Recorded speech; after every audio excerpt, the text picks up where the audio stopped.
yo no entro en esa interpretación. ¿Veis? Aquí cuando presenta a Eva, ya tiene la mirada hacia Eva, pero la tiene como retenida del brazo. Fijaros, como un acto de contención con respecto a la figura de Eva. Tiene multitud de interpretaciones que no vamos a entrar en ello. Fijaros cómo, eso sí, el autor no deja de, si os fijáis, pone un conejo de espaldas a Eva.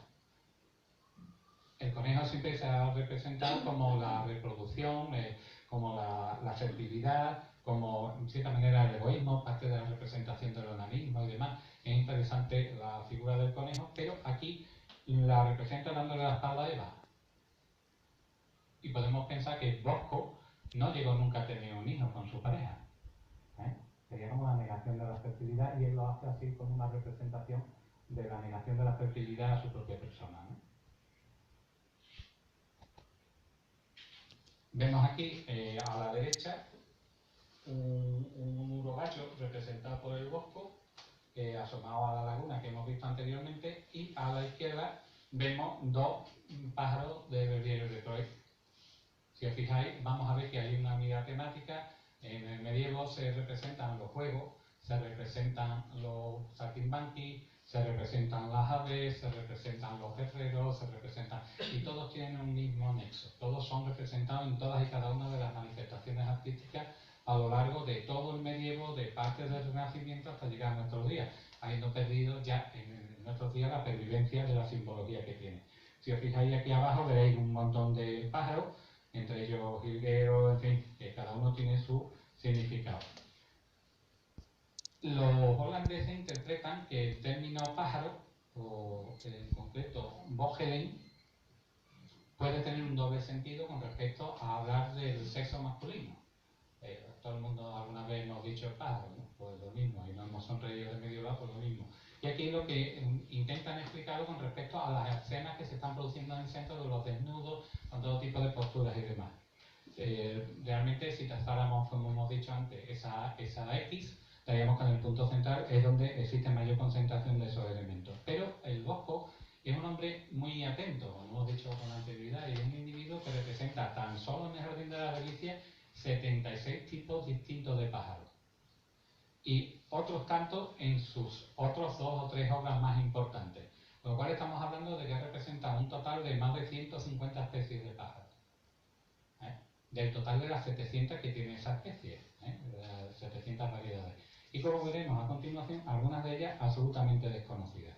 Por ejemplo, el jilguero, cuando se representa, aquí se representa dándole unas uvas a unos pecadores, es precisamente porque se relaciona con la iconografía cristiana. Se supone que al jilguero le gusta mucho el cardo borriquero, que está lleno de espinas, representa la pasión de Cristo por las espinas, y que al intentar comer el fruto del cardo se araña la cabeza y se llena de sangre, como le pasó al Señor, ¿no? Entonces representa la resurrección mediante el uso incluso de los colores. Fijaros que parece que tiene una capucha ensangrentada, pues va buscando precisamente esa cuestión. Al darle las uvas a los pecadores, lo que está haciendo es darle una redención divina, ¿no? Mediante la figura. En este caso podríamos decir que es jilguero, y de hecho en algunos altares se representa, en algunos altares del Renacimiento se representa la figura del jilguero, igual que se representa la figura de la gaviota como un símbolo de redención del Señor, ¿no? Aquí es esa parte de la iconografía. No aparece junto a los pecadores, salvo para darle el vino de la redención, ¿no? La promesa de la nueva vida.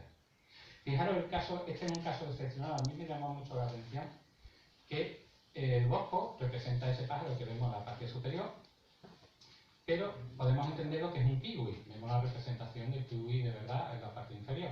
Pero resulta que ese pájaro tan solo existe en Nueva Zelanda. No existe en ningún otro lugar del mundo. Bien, y es extraño porque el Bosco fallece 60 años antes que lo descubra un español, Juan Fernández. Casi 130 antes de que desembarcara en la misma isla de Nueva Zelanda Abel Tasman. Y casi 250 años antes de que llegara a ella el capitán Cook, que se quedaría con todo, como era inglés. Es curioso, ¿no? Si tuvo una imaginación fue portentosa, y además se puede decir que... Vemos otra figura que él tampoco pudo conocer porque no existe en España ni tampoco existe en su lugar de residencia, que es el caso de la corneja cenicienta, y que él representa en multitud de ocasiones largo del Jardín de las Delicias y en otras obras del Bosco, con lo cual tenía que tener algún conocimiento, tal vez puede pasarle como le pasaba a Rembrandt, pero claro, eso habría que viajar allí, como tú bien dices, y no han mandado billetes. Pero porque a lo mejor sí podía llegar a conocer alguna ave en plan taxidermia que hubiese llegado a través de los puertos y demás. Pero es curioso porque incluso después veremos el ejemplo de una mariposa, cuando pasemos de largo sobre el capítulo de las mariposas, pues no hacerme muy extensivo, nos vamos a encontrar con que va a representar una mariposa perfectamente, pero que además no la conoce, no puede estar en esa zona, pero la representa muerta. Es decir, la representa como si estuviera viva, pero con la posición de las alas como tenía que estar muerta. Con lo cual lleva implícito que él tuvo que ver una mariposa de esa muerta, observarla, hacer un apunte y después representarla, ¿no? Con lo cual nos lleva a que era un gran observador y por supuesto era un gran amante de la naturaleza.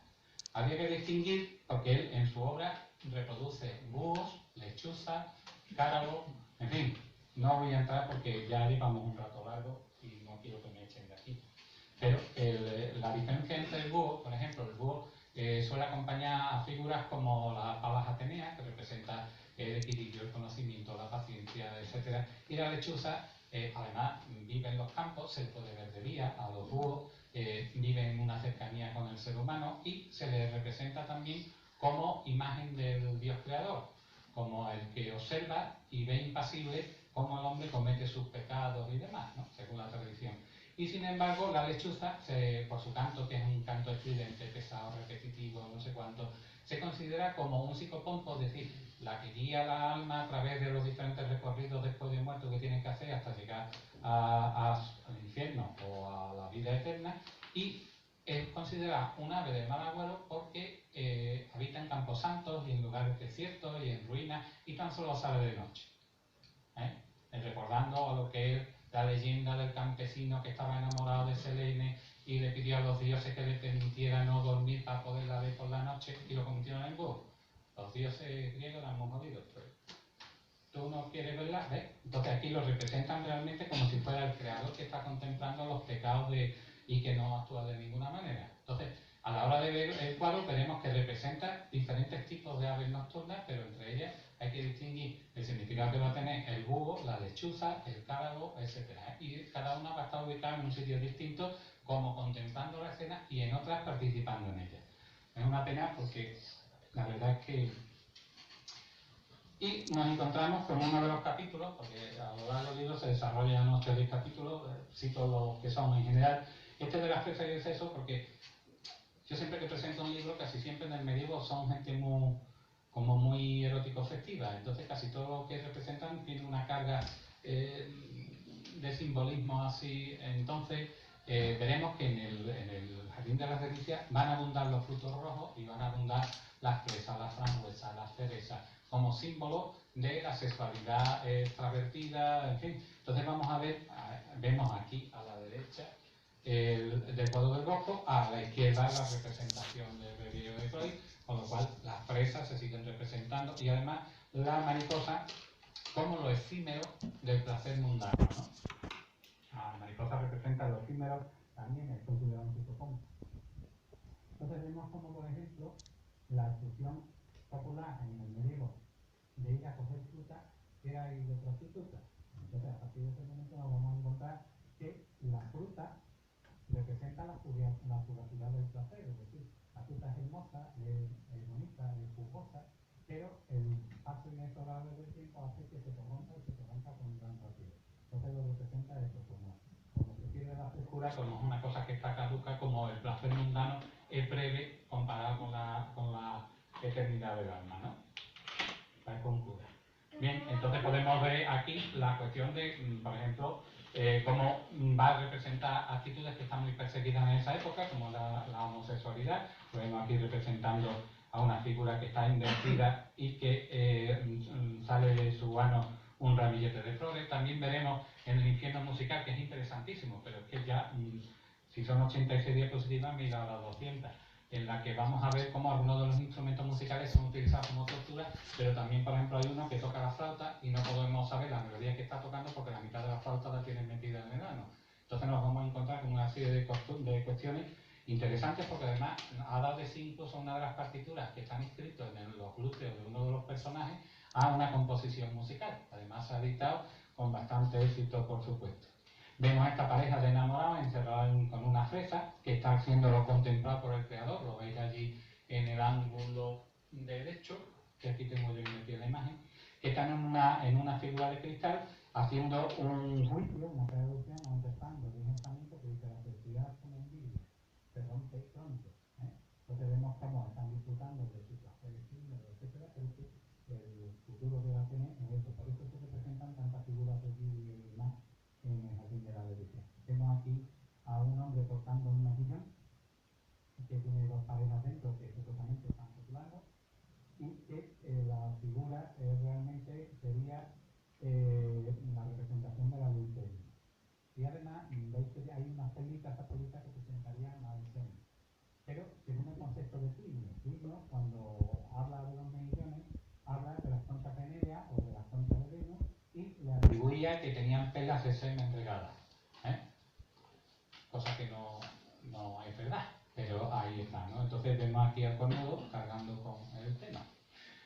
Claro, la escena tiene muchas interpretaciones porque justamente debajo, si veis un individuo que está mirando hacia abajo y tiene unas flores rojas y demás, si viéramos la imagen completa, que la he recortado porque no sabía si iba a venir algún niño, pues es un individuo que se está masturbando y que la representación de la flor roja lo que conlleva es que ha llegado al placer. Otra imagen muy usada son precisamente los contorsionistas, los equilibristas, la figura del acróbata, que es una figura que se va a representar hasta la saciedad en los capiteles, en los diferentes adornos, como remate de todo. Entonces, esta figura, decía un concepto de arte negativo, es que es natural que la Iglesia no lo viera con buenos ojos a personas que pudieran distraer a los fieles y los peregrinos del objeto de su viaje. Y la imagen del acróbata se confunde fácilmente con el demonio del lujurioso, tanto más cuanto que sus costumbres se prestaban a la crítica. ¿Por qué no le gustaba a la Iglesia? Porque veía el mundo al revés. Fíjate qué cosa más tonta. El acróbata está invertido y ve el mundo al revés, tiene una visión distinta. Y por lo tanto está rompiendo las normas. Tú no estás haciendo lo que tienes que hacer. Tú estás, además, formaba parte del grupo, a ver si lo veo por aquí, que son graciosísimos, de los hijos de la luna, que eran los compañeros del diablo. Y fijaros que es atribuible incluso a los de ahora, ¿no? Yo tengo muchos de esos en clase. Dice, un conjunto de seres que, como los vagabundos, los pintores, los marinos, los estudiantes errantes, lo digo por si hay alguno por ahí, los soñadores y los inconstantes son cercanos al mundo diabólico, de los cuales uno de los más originales es que es una de las gárgolas que investigué en mi tesis, que es precisamente Saltimbanqui, que está invertido, que además es curioso porque tiene el sombrero de 3 picos que va a representar a los 3 estados del alma, etc. En el libro, en la tesis, sí lo examino con gran profusión, aquí no vamos a entrar. Pero para que veáis que tiene una visión totalmente alterada del mundo, interesante, pero no solo se representa ahí, ¿veis aquí diferente? Ese de arriba es maravilloso, simplemente maravilloso, ese de allí arriba. Como este hay muchos, hay uno en concreto que a mí me llama la atención, que algún día divulgaré, que es uno que está sobre una cornisa y está así, asomado, agacha la cornisa y está el tío asomado. No sé, el cantero tuvo que ser un... Bien, vemos ahí un capitel también con 2 saltimbanquis, con la imagen especular que va a representar los 2 mundos, el terreno y el del alma, etc. Y vemos aquí otro saltimbanqui, cuyo un ave le está picando en el trasero y además está teniendo una erección, ¿no? Como aquello de que le el mundo de Mapiotro también, tapándose el pipín. Y ya entramos, ya vamos a cortar casi, porque ya solamente he citado algunos de los capítulos. Por ejemplo, desarrollo un capítulo nada más que para los guerreros, porque a lo largo del estudio de la Jardín de la Delicia aparecen muchos guerreros siendo atacados por diferentes tipos de demonios, y cada demonio va a representar un elemento simbólico distinto. Vemos cómo aquí se representa a un caballero en el breviario de Croix montado sobre una especie como de burro en vez de un caballo, por aquello de la crítica de la sociedad, los hidalgos, en fin, para ponerle un ejemplo, Cervantes, en el diálogo de los perros, habla de una mesonera que tenía su carta de hidalguía, ¿no? Y se llevó hasta el punto que el rey de España tuvo que prohibir dar cartas de hidalguía porque bastaba con que sobornara al párroco y el párroco te decía que tú venías Entonces se dio en España más noble que gente vulgar, ¿no? Entonces nos encontramos con que se tuvo que hacer una serie de normativas respecto para controlar la jerarquía, que eran, en el libro pues cito alrededor de 50 refranes sobre los hidalgos que pasaban hambre, los perros que huían hasta de los hidalgos, del hambre que iban a pasar, etc., ¿no? Los insectos y mariposas tienen su capítulo aparte, ¿veis? Por ejemplo, lo que os expliqué antes, vemos las dos mariposas de abajo, tenemos la que esa es de tipo Anga Urticae, que es esta de aquí, esa sería la original, y esta de aquí está representada por el bosco, pero con las alas al revés, que es justo como se queda cuando muere. Sin embargo, esta mariposa, que es la Anga Urticae, no es europea, con lo cual tuvo que venir a bordo de un barco o algo para que él pudiera verla muerta. No la vio volando, evidentemente, porque si no la hubiese representado con las alas en condiciones. Cuando antes hablábamos de los pájaros, él representa a los vencejos y los representa de diferentes colores, toma la licencia de pintarlos amarillos, rojos, violetas, azules, pero sí que representa el vuelo de los vencejos y lo representa perfectamente, ¿no? Que están llenos por encima de las cúpulas de cristal de la fuente de los cuatro ríos, ¿no? Aquí se analiza también el escorpión, en fin, una serie de insectos que, y los instrumentos musicales. Es el capítulo que más me ha gustado. Hay una tesis maravillosa de una doctora de Madrid en la que desarrolla este capítulo maravillosamente bien, explica la estructura interna de los instrumentos musicales. Yo me he inspirado una barbaridad en ella, la cito en diferentes momentos porque me parece que ella ha dicho todo lo que se podía decir con respecto a esto. No creo que se pueda decir nada más con respecto a esto. Y sin embargo, pues se analiza el tema de la gaita, se analiza la sinfonía que aparece, se analizan un montón de figuras que aparecen en el infierno musical, ¿eh? Que ya como os digo, pues es gracioso porque aparece un tamborín que está roto, aparece un individuo con una flauta forzada hacia la parte, en fin, un laúd, en los instrumentos musicales que son propios de la época y que van a formar parte de lo que es el teatro musical de ese momento, ¿no? Hemos de tener en cuenta que la música está considerada como un pecado.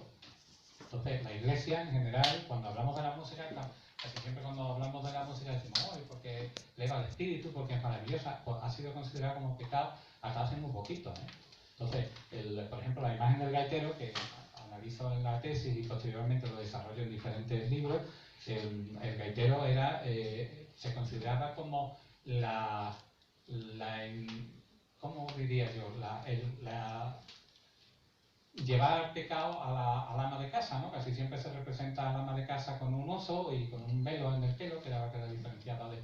Y cada vez que aparece un gaitero representado, en los cuadros de Holbein, aparece con el pene erecto, ¿no? Y entonces, incluso en las sitirías de coro aparece con sus partes libres y demás. Entonces, en este caso, vemos que representa una gaita rosa, que va a representar la homosexualidad, y una serie de personas, entre ellos danzan monjas y demás alrededor, que sería interesante, ¿no? Pero, ya digo que... Y los huevos también, que aparece también en el infierno, aparece en la parte inferior izquierda del panel del infierno, en la que pues aparece un backgammon, aparece ¿cómo se llama esto? Un juego de dados, aparecen las peonzas, y que está representado a su vez en todo, ¿no? Pues, para hacernos una idea, las primeras peonzas que tienen constancia son asirias y son de alrededor del 10.000 a.C. y son de barro, ¿eh? Se han encontrado cientos de peonzas al lado de la cuenca del río y de las básicas, después dados los romanos y demás. Tal era el juego que Alfonso X el Sabio tuvo en las partidas que dedicarle un capítulo completo al juego y a lo que era la normativa, porque claro, el juego estaba prohibido excepto en la época de Navidades. Es curioso, y bueno, en fin, se desarrolla una serie de aspectos que son propios de esto y que bueno, también habla de los sirénidos, en la parte superior derecha está una de las sirenas que representa el bosco, en la otra está de Berger de Freud, abajo en imaginaria otra sirena que representa la vanidad, el pecado, la tentación, etc. Y vemos cómo Freud también representa la vanidad mediante otra serie de figuras. Fijaros que una de ellas es una derivación de una gaita, porque esa vanidad es la que va a incitar al pecado y demás. Vemos aquí diferentes ejemplos, lo vemos abajo del bosco, vemos en un capitel y la vemos en una gárgola. Como desde el principio he venido diciendo, es una iconografía que se representa y por lo tanto el concepto iconográfico va a estar en todas y cada una de esas manifestaciones.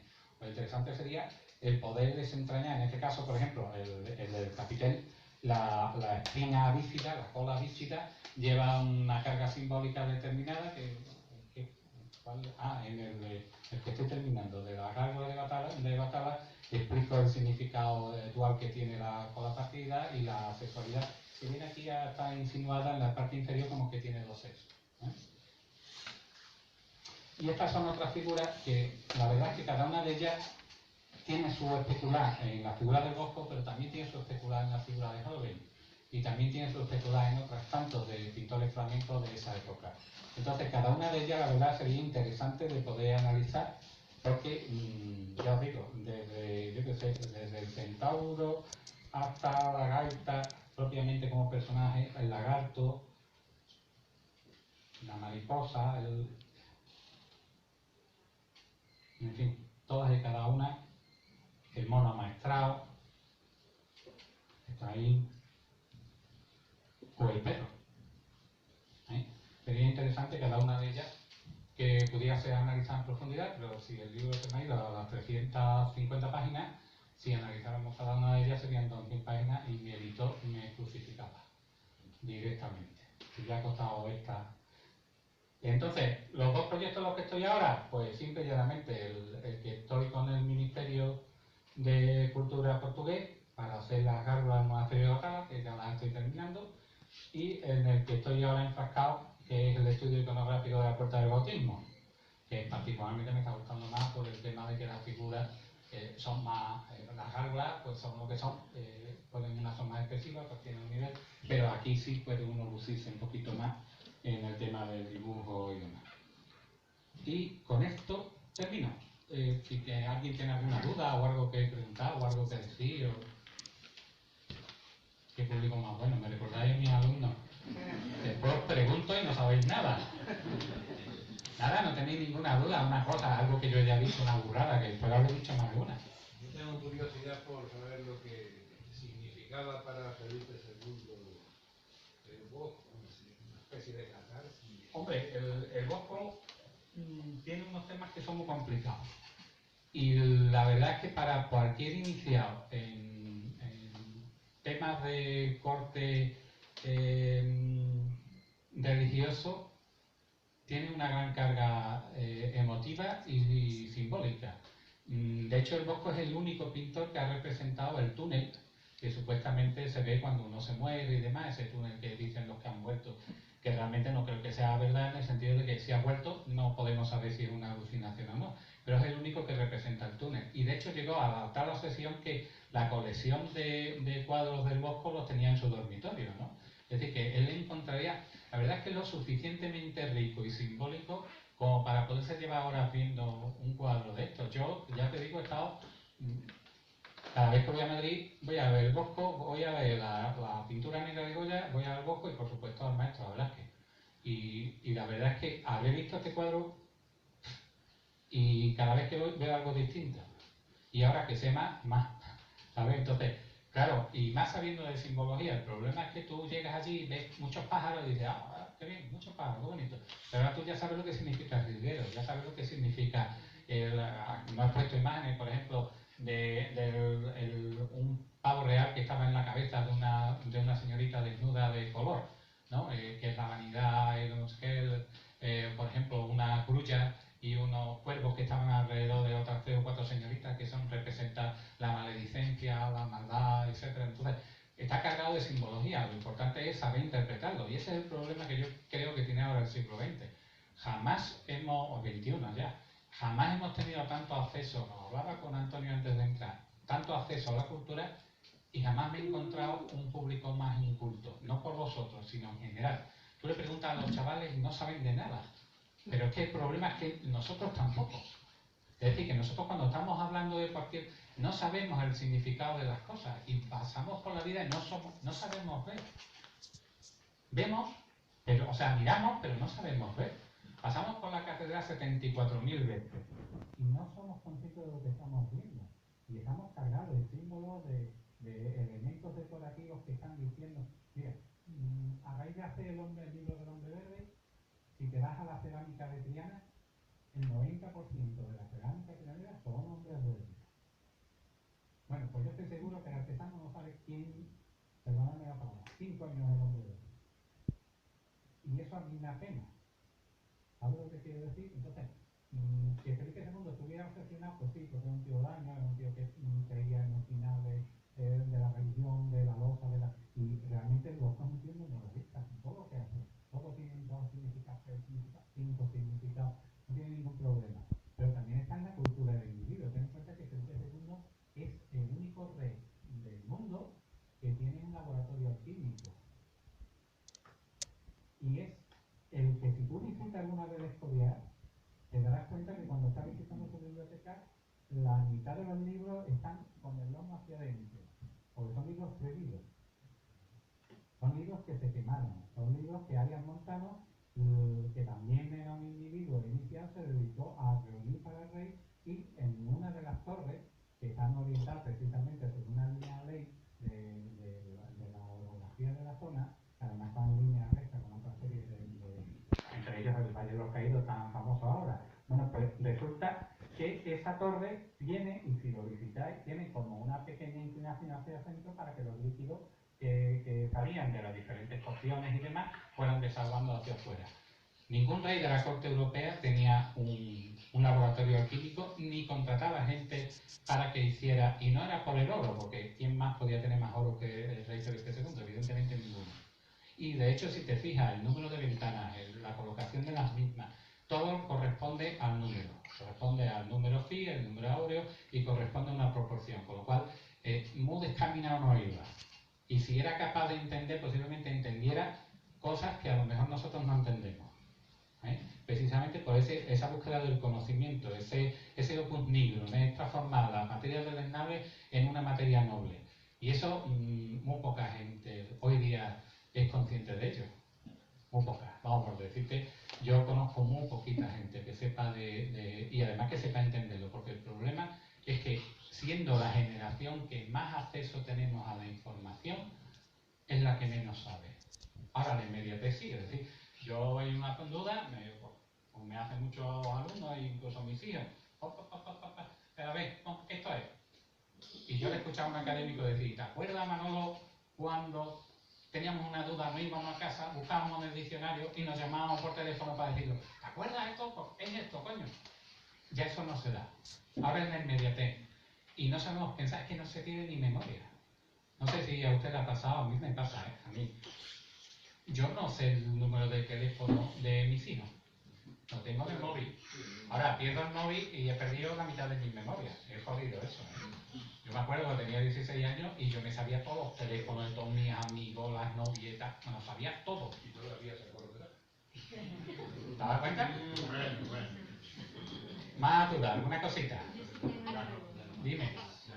Bueno, una pregunta que está relacionada con la propia pregunta para la redundancia que usted ha abocado así a este público, y servicio. Habla más alto que la edad no perdona. El hombre verde aparece con los atributos de la eternidad a través de las hojas de la hierba y de acanto en las barbas. No, depende del fruto. Bueno, la pregunta es, cuando yo veo al hombre verde, que tiene ojos, nariz y boca, y vegetales, un hombre vegetal. Y animalitos, tiene animalitos en su seno. Y animalitos, a mí me evoca a la creación. Es que unas puertas, ten en cuenta que es la tercera persona que crea, no Dios, lo crea Lilith, que es la supuesta, según los apócrifos, yo ahí ni me meto ni me dejo de meter. Partamos de la base que tengo mis dudas religiosas.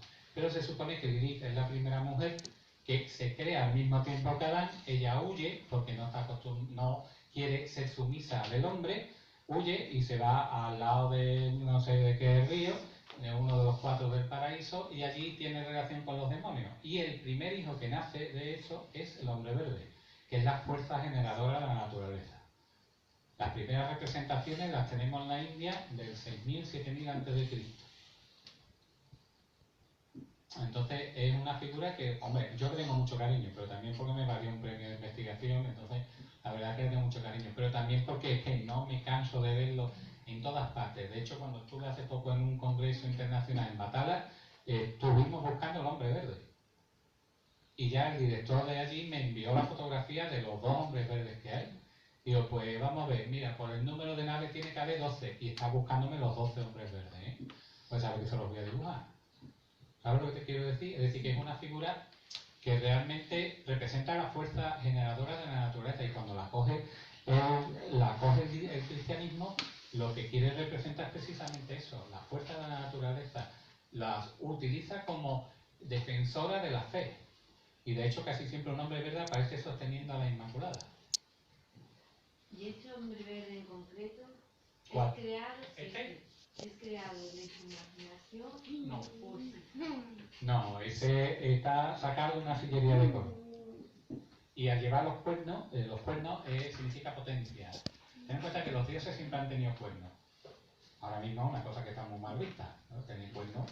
Pero los cuernos siempre representaban potencia. Por ejemplo, los dioses sumerios, cuanto más cuernos tenían, más alto era su rango. Igual que en la representación de los primeros faraones egipcios tenían cuernos también.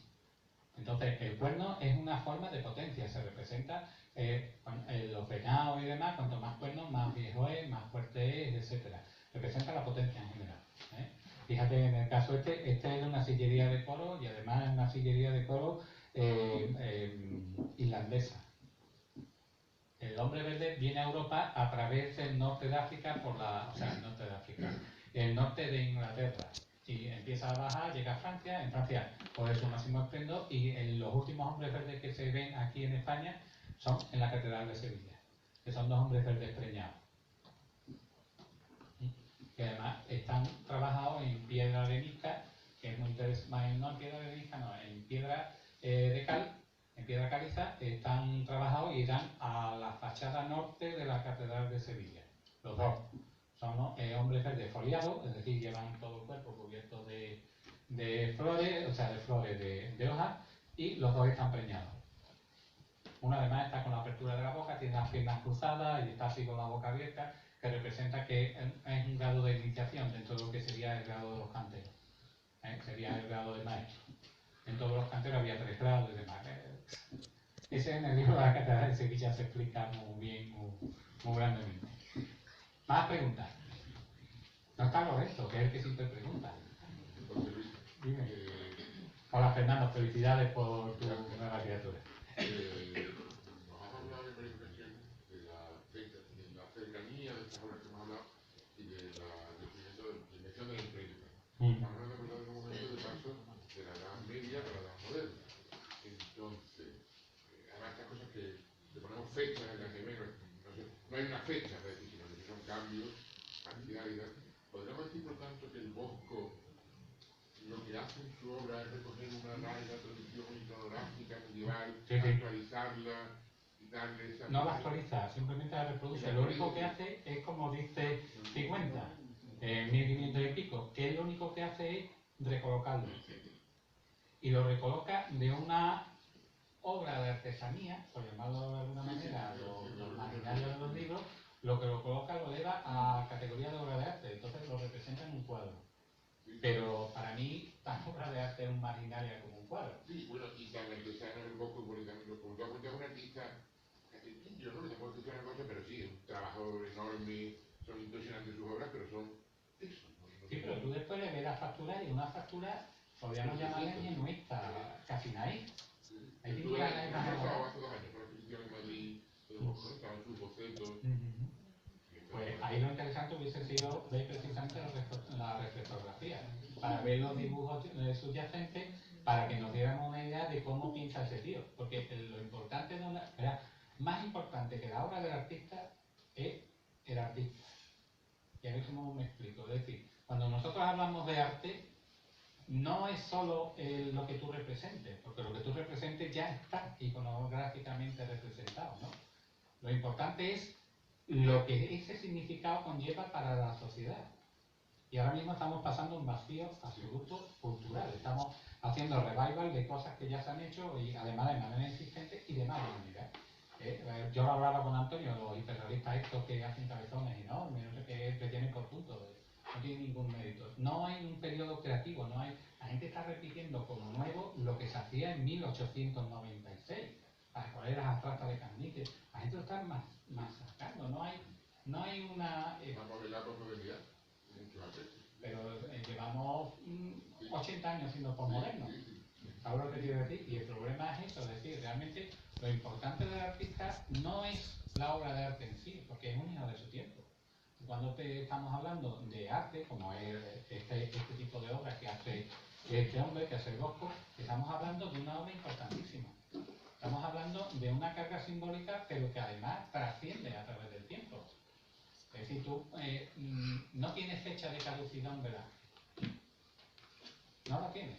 Y sin embargo, muchos artistas sí tienen fecha de caducidad porque si no es un entorno histórico-artístico no van a ningún lado. Es que es muy interesante lo que has dicho, por ejemplo, de ponernos en contexto. Él pertenecía a una cofradía, ¿sabes?, de más religiosos, de más místicos. Entonces lo dice. Desde que has hablado de muchas veces, volví a Madrid a ver el Bosco, por eso me lo volví a Madrid. Sí, pues yo te lo recomiendo porque yo mismo estoy deseando volver a Madrid. Ahora a final de diciembre se supone que tengo que ir a presentar este mismo libro a Madrid y se supone, porque eso es lo que me diga la editorial, yo soy un mandado. Pero estoy deseando volver. Pero antes voy a pedir permiso para hacer fotografía, porque allí no te dejan hacer fotografía. Entonces, precisamente por lo mismo, porque se me han quedado muchas cosas en el tintero. Pero es que ya te digo, si son 350 páginas y, joder, si me pongo a analizar, hay incluso un libro que se ha publicado hace poco de un compañero nuestro de escuelas de arte del norte de España, no te puedo decir si de Oviedo o de por ahí, que son los pájaros del Bosco copiados a lápiz de color. Y son 150 laminitas y demás, y son un crowdfunding porque no encontraba quien se lo editara y demás. Y, en fin, y de por sí ya es interesante la obra, nada más que por ver la figura remarcada, extraída de su entorno. Pero claro, no tiene ningún sentido si no está en su entorno. Que es lo que de verdad le da al Bosco, porque cualquiera de las figuras que hemos visto, como yo he sacado del breviario de todos los traemos, pero lo importante es todo lo que hay alrededor, el mensaje que quiere dar. Ya te digo que puede tener hasta 7 niveles de interpretación. Si tiene hasta 7 niveles de interpretación, alguien que esté iniciado, alguien que sepa leer, el problema es que somos analfabetos. No entendemos, lo que estamos viendo no lo entendemos, ni somos conscientes de lo que vemos. Y así nos dejamos manipular por políticos, por banqueros, por los mismos medios de comunicación, ninguno dice la verdad. Y todos la dicen. Pero el problema es ese, justamente, que en el momento que extrapolamos una cosa de otra, ya pierde su sentido. Y el artista tiene que ser entendido en su momento, con sus circunstancias. Por eso yo estoy en contra de los museos en general. Y estoy en contra de la batalla de los catalanes cuando arrancaron San Clemente de Taú y se lo llevaron al Museo de Arte Románico en Barcelona. Me pareció un atentado contra la humanidad, vamos, porque si San Clemente se pensó hasta allí, allí tiene que estar. Igual que a ver y con perdón, que me cabreo, ¿qué coño pinta el Museo el Tesoro del Carámbolo en Madrid? El día que está en cama. Porque hasta que tú no ves un camero, tú no entiendes lo que es el Tesoro del Carámbolo. Una vez que ve la cabeza a un camero, dices, esto tiene que estar aquí. ¿Sabes? Y eso es importante porque el entorno es fundamental para poder entender la obra de arte. Es fundamental. Y sin embargo, sacamos una cosa de aquí, la llevamos allí. En fin, me parece increíble. ¿Alguna otra cosa? Pues entonces, si os parece bien, damos por finalizar la sesión. Muchas gracias por vuestra atención.